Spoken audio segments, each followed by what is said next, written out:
Quels sont les risques à prendre en compte pour se développer en 2017 ? J'ai envie d'en citer trois. Peut-être le premier, c'est la digitalisation. On en parle beaucoup, mais c'est vrai que toutes les entreprises, quelle que soit leur taille, sont confrontées à ce sujet. C'est à la fois une source d'opportunité, mais aussi de menace si vous êtes en retard. Et donc, il y a un vrai enjeu pour les entreprises d'être capable de bien appréhender les opportunités, mais aussi les risques associés à cette transformation. Deuxième sujet, la supply chain. On a des entreprises qui sont de plus en plus optimisées, de plus en plus efficaces sur le sujet, avec de moins en moins de stock, de moins en moins de mou dans ces domaines-là. Des supply chains qui sont complexes, avec beaucoup d'acteurs. Donc là aussi, le revers de la médaille, c'est le jour où un pépin, un grain de sable, les conséquences peuvent être très fortes pour l'entreprise. D'où la capacité à aussi identifier des backups, des solutions à sécuriser cette supply chain.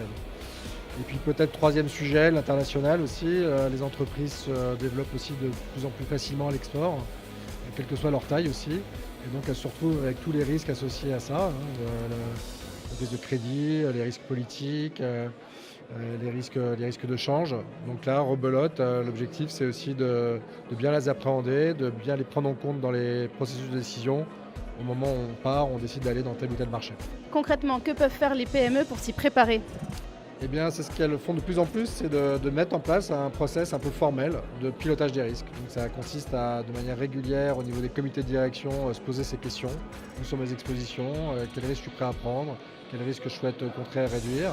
Derrière, de mettre en place une vraie démarche de progrès en termes de mesures de prévention, de protection, en faisant fonctionner toutes les forces vives de la société, toutes les fonctions.